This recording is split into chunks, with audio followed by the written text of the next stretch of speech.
Bonjour mes semblables. Alors je fais cet audio pour expliquer pourquoi il est important d'exprimer l'amour.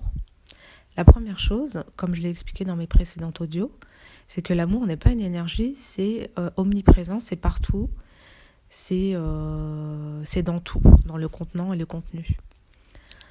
Il est important d'exprimer l'amour car en l'exprimant, on prend conscience, et bien tout simplement qu'on a cet amour en nous.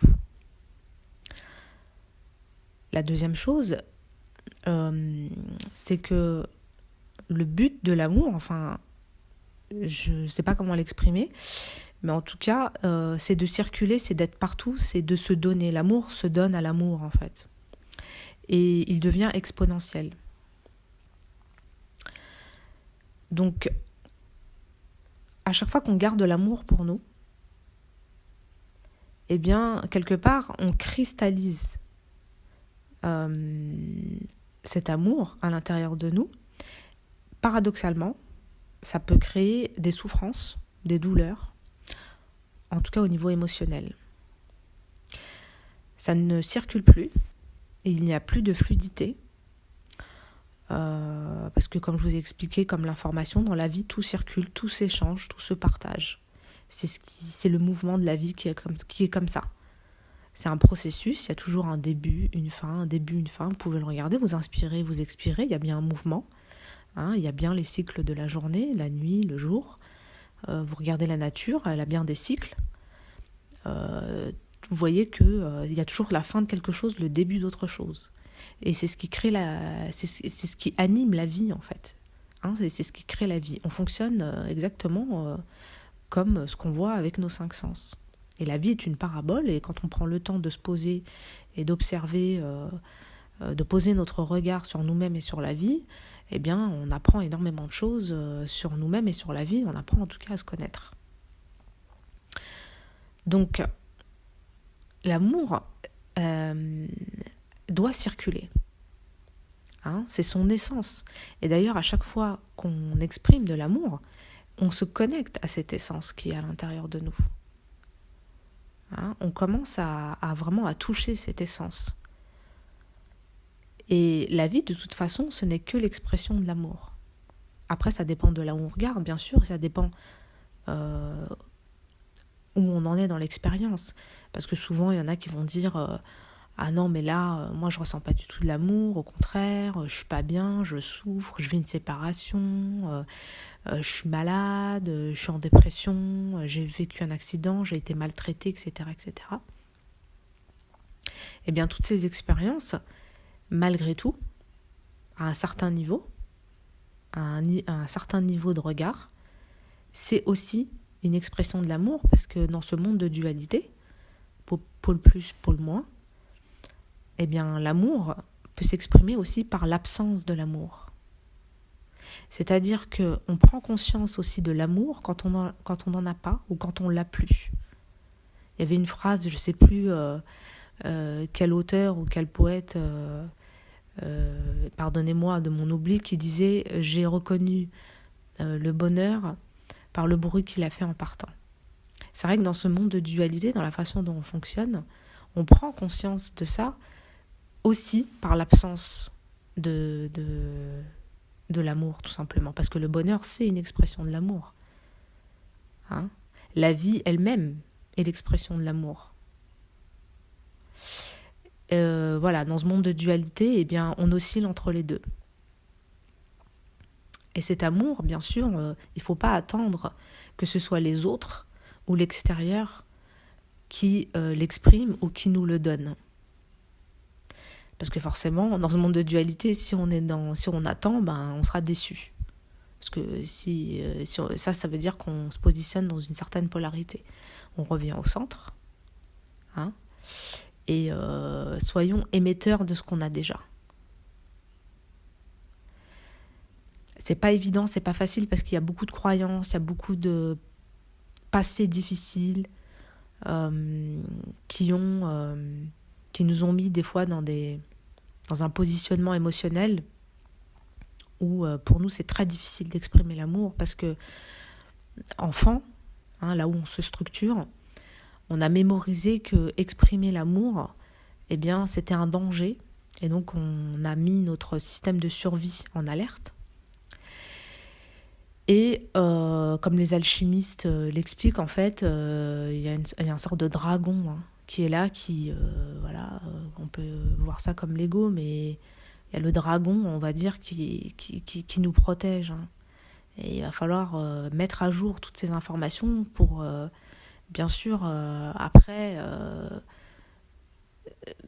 tout simplement être en cohérence avec notre essence et ce qu'on est, pour pouvoir l'exprimer au monde, parce que peut-être qu'à un certain moment de notre vie, ça a été utile, mais aujourd'hui, si ça devient un blocage, une souffrance, et un voile à notre essence et à notre, tout simplement à notre propre amour, à notre propre abondance et notre propre lumière, là, ça cause un problème. Il y a un vide qui se crée à l'intérieur de nous-mêmes.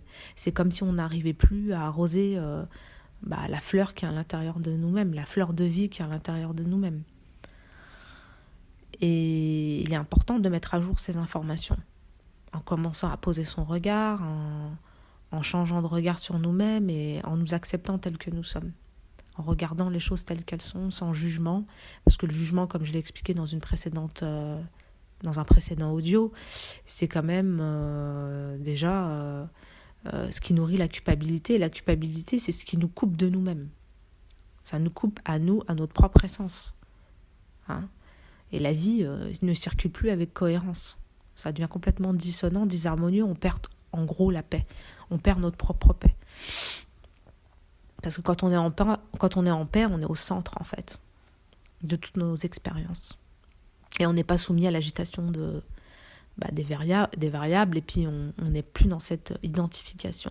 Là, on change de paradigme. C'est vrai qu'à l'époque, en tout cas avant, on était, on n'exprime pas les émotions, on n'exprime pas l'amour comme ça, etc., etc. Là, on change de paradigme, on commence à être, on se libère de nos masques, de nos rôles, on commence à se dévoiler à nous-mêmes, à prendre conscience de ce qu'on est à l'intérieur de nous-mêmes. C'est pour ça qu'il y a un retour à soi, il y a un retour à ce qu'on est à l'intérieur. Il faut revenir à soi. Et donc, afin de partir de l'intérieur de soi pour pouvoir s'exprimer à l'extérieur. Le mouvement s'inverse. C'est plus l'extérieur vers l'intérieur, c'est l'intérieur vers l'extérieur. Et il ne faut pas attendre, dans ce cas-là, de continuer dans cet ancien schéma, dans cet ancien paradigme où on attendait que ce soit l'extérieur qui nous valide et qui nous apporte de l'amour, de la reconnaissance, de l'affection, de la joie, etc., etc., etc. On passe à côté de notre vie, on se coupe de notre propre création de vie, ça va pas du tout. Aujourd'hui, on revient à l'intérieur de soi et on exprime, parce qu'on l'a en nous. Ce qui nous empêche de l'exprimer, en effet, c'est intéressant. Qu'est-ce qui m'empêche d'exprimer cet amour que j'ai déjà en moi ? Est-ce que c'est des peurs ? Est-ce que c'est des souffrances passées ? Est-ce que c'est des rancœurs ? Quelle est la douleur qui s'exprime ? Laissez émerger, en vous posant ces questions-là, laissez émerger les réponses pour vous donner une idée un petit peu de ce qui vous empêche d'exprimer cet amour à l'intérieur de vous, à l'extérieur. Est-ce que j'ai pas le droit d'exprimer mes émotions ? Est-ce que les émotions, j'en ai peur ? Souvent, on était dans une société où on nous disait l'émotionnel, c'est pas bien de pleurer, ou il faut pas pleurer, ou on a gardé tout ça à l'intérieur de nous. L'émotion, ça doit circuler, c'est ce qui donne la couleur de la vie. Eh bien, c'est pas grave. Ne nous jugeons pas, on passe à autre chose, à un autre processus. L'essentiel, c'est d'en avoir conscience. Faisons l'exercice d'abord par rapport à nous-mêmes. Déjà, nous donner, nous, de l'amour, afin d'avoir cette bienveillance envers nous-mêmes. Toute la journée, on a été habitués, c'est devenu une habitude, à nous juger, nous culpabiliser, nous taper sur la tête, à regretter, à réprimander, à nous critiquer. D'ailleurs, vu que l'extérieur n'est que le reflet de notre intérieur, il faut regarder le monde dans lequel il fonctionne. Toutes ces critiques, à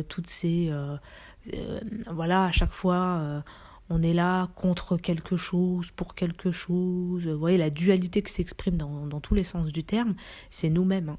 C'est nous-mêmes à l'intérieur de nous qui sommes totalement divisés et on a ce regard avec nous-mêmes. On est intransigeant, on est dur. Qui nous a demandé d'être parfait ? La perfection se trouve dans l'acceptation de l'imperfection. Quand on accepte notre imperfection, car on est là dans cette vie pour expérimenter la vie. Et d'ailleurs, vous regardez tout simplement, on arrive, on est enfant. Hein. On arrive, on est enfant, on apprend, on recommence à zéro, comme le cycle.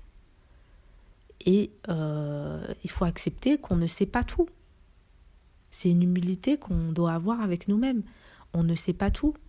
Et parfois, on est obligé de revenir plusieurs fois sur l'expérience parce qu'on n'a peut-être pas saisi l'information nécessaire pour nous connaître et faire autrement et aller vers quelque chose qui est plus juste pour nous.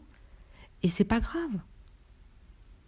Cette idée de faut être absolument parfait, se développer, être magique, c'est de la maltraitance. On se refuse dans notre imperfection, on se refuse dans notre ignorance, on se refuse dans ce qu'on ne sait pas encore faire. Pourquoi rejeter ce qu'on n'a pas encore intégré ?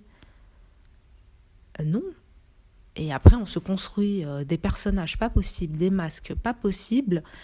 On se construit des complications dans les partages, les communications. Il n'y a plus de fluidité dans tout ça. Ça devient un labyrinthe.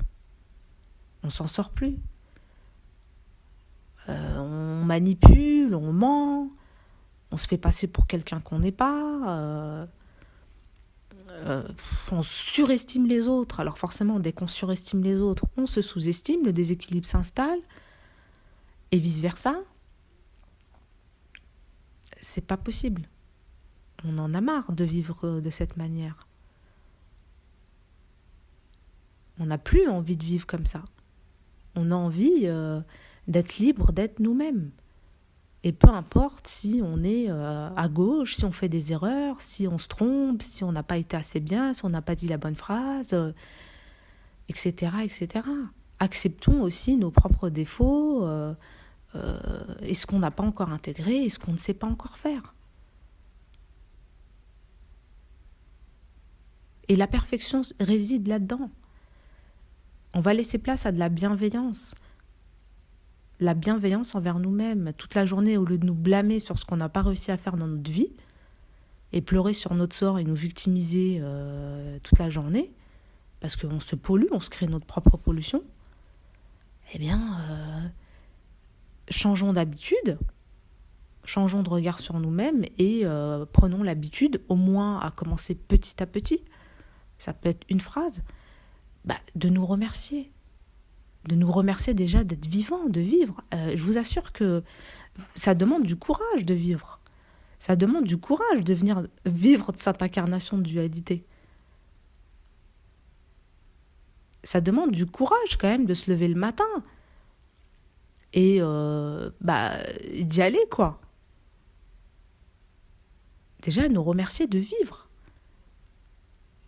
Hein ? Nous remercier de prendre soin de nous. C'est des petits détails. Nous remercier d'être là pour nous. Nous complimenter sur des petites choses qu'on a réussi à faire. Nous encourager. Ce qu'on demande tout le temps à l'extérieur, appliquons-le nous à nous-mêmes. Apprendre à nous faire plaisir. Hein ? Des petites choses. Pourquoi tout le temps on est là à se mettre la pression, à vouloir tout contrôler c'est incroyable. C'est quelque chose que j'ai observé bien sûr je parle de ma propre expérience et aussi ce que j'ai observé par rapport aux autres. Mais c'est incroyable, cette intransigeance qu'on a envers nous-mêmes. Il faut être parfait, il faut savoir tout faire, il faut tout régir. Si on est imparfait, il ne faut pas le montrer, surtout pas. Il ne faut pas accepter qu'on est imparfait, qu'on ne sait pas faire les choses, qu'on ne sait, que ce soit au travail ou avec notre famille, notre conjoint, notre conjointe, nos enfants. Et alors, on dit à nos enfants qu'on ne sait pas. Qu'est-ce que ça fait de dire à nos enfants, je ne peux pas répondre à ta question parce que je n'ai pas la réponse. Mais si tu veux, ensemble, on peut essayer de trouver la réponse. Mais c'est d'une authenticité, une simplicité et enfin, c'est fluide. C'est honnête envers nous et envers les autres. Et la réponse sera la même. Avec nos amis, c'est pareil. Pas la peine de tout le temps. Des fois, on ne sait pas. Des fois, on n'a pas fait les choses comme il fallait. C'est comme ça. Donc, apprendre petit à petit à avoir cette bienveillance envers nous-mêmes, ça va nous aider un petit peu aussi à nous accepter comme on est. Au lieu de vouloir tout le temps changer et être dans le culte de la performance. Performant de quoi? Et c'est quoi le concours? C'est quoi la concurrence? On part du même endroit, on reviendra au même endroit. Peu importe le chemin qu'on a choisi. Mais on est un, on reviendra un. Et si on arrive, en tout cas si on l'applique là au niveau humain ici et maintenant, on va tous aux toilettes et on va tous finir sous terre. En tout cas, on va tous finir morts. Donc il n'y a personne qui est plus, il n'y a personne qui est moins. On est ce qu'on est, point barre. On fait partie d'une équation globale de la vie et on a notre sens et bien sûr notre place comme tout le monde. Il y a de la place pour tout le monde. L'amour, elle accepte tout le monde, tout le temps. Vraiment, l'amour, c'est l'espace de tous les possibles. Et l'exprimer, c'est en prendre conscience. Plus on exprime cet amour qu'on a à l'intérieur de nous, à l'extérieur, envers nous-mêmes déjà, et ensuite envers la vie, envers ce qu'on aime, envers nos passions, envers, nos animaux de compagnie, peu importe, plus on en jouit. Et on n'a pas d'attente. L'exprimer suffit en lui-même pour nous satisfaire, pour nous rendre heureux. C'est le geste en lui-même qui nous rend heureux, tout simplement. La vie, vous l'observez, dans notre planète, c'est gratuit. Le soleil, il se lève le matin, il ne nous demande pas une facture à la fin du mois. C'est gratuit. L'air, c'est pareil. Les plantes qui poussent, qui échangent entre elles d'ailleurs. Tout cet écosystème, les éléments, tout ça, c'est abondant, c'est gratuit. Après, c'est vrai que nous, on a voulu mettre de la valeur, des limites partout pour l'expérience, mais aujourd'hui, on est en train de prendre un autre chemin, notre processus de conscience est en train de changer, et il est important maintenant de commencer à l'appliquer ici, maintenant. Cette bienveillance, cette douceur, cet amour envers nous-mêmes et ensuite envers les autres. N'attendons pas que ce soit trop tard, n'attendons pas d'être mort déjà.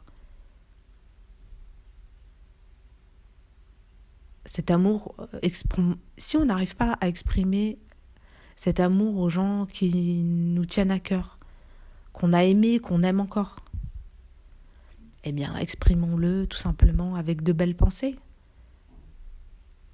Parce que les pensées circulent. Les pensées, c'est électromagnétique. Ça a une vibration électromagnétique. Les pensées, c'est même mesuré scientifiquement, vous pouvez aller voir sur Internet. Donc les pensées circulent. Et si on a une belle pensée, douce, d'amour envers quelqu'un, je vous assure qu'il va le ressentir. A contrario, si on a des pensées avec l'absence d'amour, dans lequel il y a de la rancœur, de la violence, des critiques, il va le ressentir aussi. C'est comme une épée énergétique dans le corps. Et on peut polluer la personne comme ça. Et nous-mêmes, vice-versa, c'est-à-dire il y a des gens aussi qui peuvent nous polluer de cette manière-là.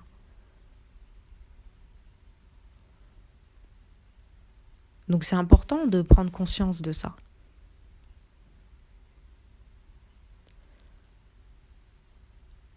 ou l'exprimer tout simplement en écrivant, je sais pas, en écrivant sans le donner à la personne, mais en l'écrivant. Après, l'amour peut s'exprimer de mille et une manières. C'est infini l'expression de l'amour dans l'univers. Il est infini. Et nous, à notre niveau, on peut l'exprimer à travers une chanson, on peut l'exprimer à travers un geste, on peut l'exprimer à travers des mots, on peut l'exprimer à travers juste un regard, une accolade, un respect. Je sais pas, vous laissez passer quelqu'un devant ou vous ouvrez la porte à quelqu'un. C'est très fin, c'est très subtil, c'est très anodin. Il n'y a pas besoin de partir à l'aventure dans un truc énorme avec un hélicoptère ou je ne sais quoi, pas du tout. C'est des gestes très très simples, comme la vie.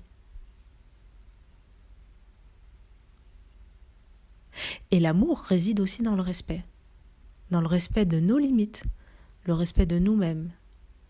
Il ne faut pas tomber dans le cuculapraline, ce qu'on a vécu aujourd'hui en regardant tout simplement à la télé où on commence à être dans l'extrême, où c'est de la super-violence, ou alors c'est de l'amour complètement dégoulinant.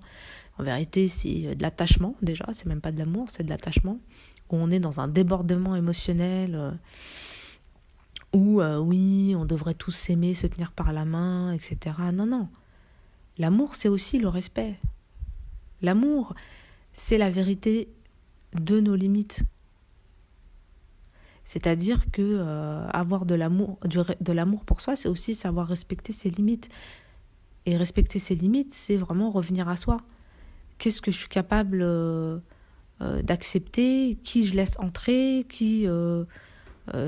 avec qui je peux échanger, quand on n'est pas tout le temps disposé à accueillir, embrasser tout le monde. Hein, des fois, et c'est important de respecter ces limites qu'on a. Parce qu'il y en a, à un moment donné, on les voit, on a l'impression qu'ils portent le monde. Ils se font bouffer de partout, ils en peuvent plus, ils sont trop gentils, trop, ils se sont complètement perdus, ils sont plus à leur place. Ils se font bouffer par n'importe quel vampire énergétique. Ils sont pas à leur place et ils sont dans une croyance de culpabilité si on n'est pas assez gentil, si on n'est pas assez aimant, si on ne prie pas assez, si on n'est pas assez lisse, si on n'est pas assez, c'est l'enfer, ou alors on n'est pas bien vu, ou on n'est pas reconnu, ou on est jugé, on est condamné, on est considéré comme le méchant de service, etc., etc. Stop, tout ça, on arrête. Hein. Les jeux de rôle, on arrête. Hein. Là, on revient à notre place et l'amour, c'est le respect. Hein. Et le respect, c'est nos limites, nos propres limites à l'instant T. Aujourd'hui, je me respecte. Il y a des choses que je peux faire, des choses que je peux pas faire, il y a des choses que je peux donner, des choses que je peux pas donner. Il y a des choses que je peux accepter, il y a d'autres choses que je peux pas accepter. Et il est important et ça, c'est en apprenant à venir vers soi, hein, en se connectant à soi et tout simplement en faisant attention à soi, en faisant l'effort de cette bienveillance envers soi-même, sans jugement, tout simplement qu'on peut connaître qui on est et connaître nos limites. Et si ça ne plaît pas aux autres, eh bien soit. On n'est pas responsable de ce que ressentent les autres. On est responsable de ce qu'on ressent nous.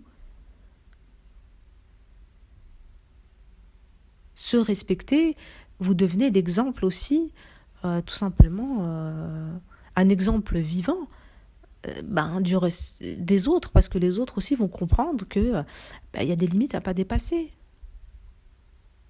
Et eux aussi, ils vont apprendre à se respecter et à être dans leurs propres limites, bien sûr. L'amour, c'est ça aussi.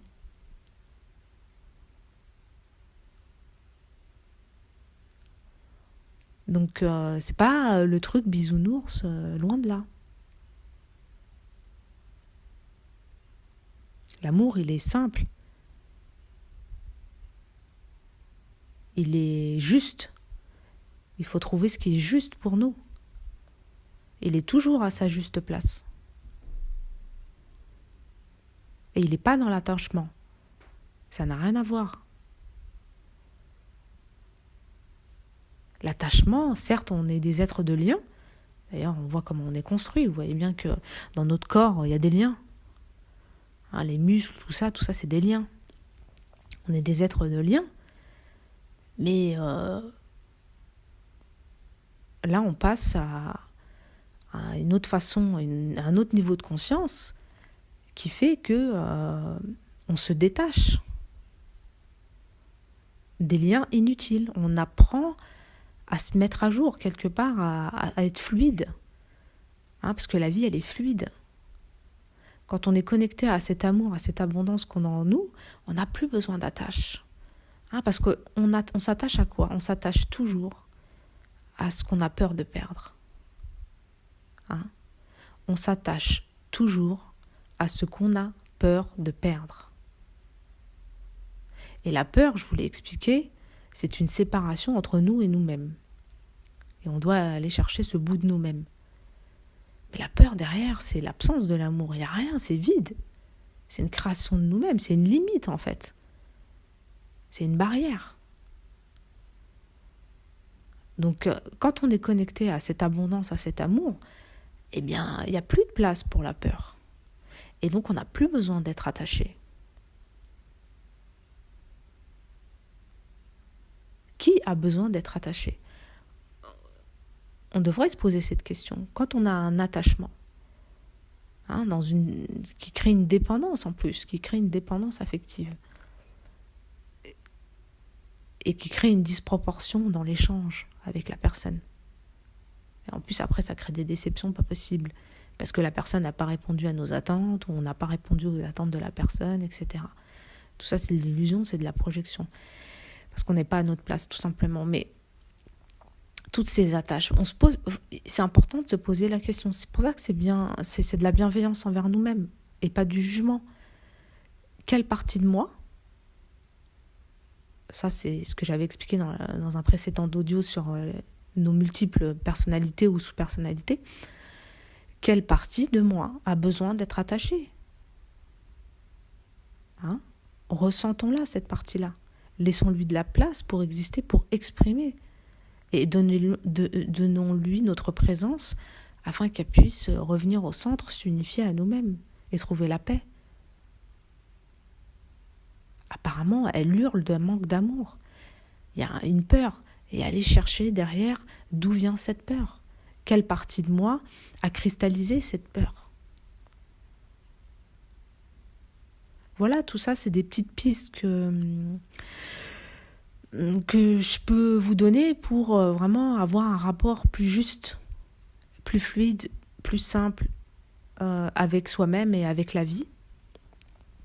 Et se connecter tout simplement à ce qui est déjà là, à tout cet amour qu'on a en nous, et afin de pouvoir nous l'apporter et l'apporter bien sûr, l'exprimer bien sûr à la vie, parce que c'est notre essence tout simplement. Voilà, je vous souhaite beaucoup d'amour et à très bientôt mes semblables. Au revoir.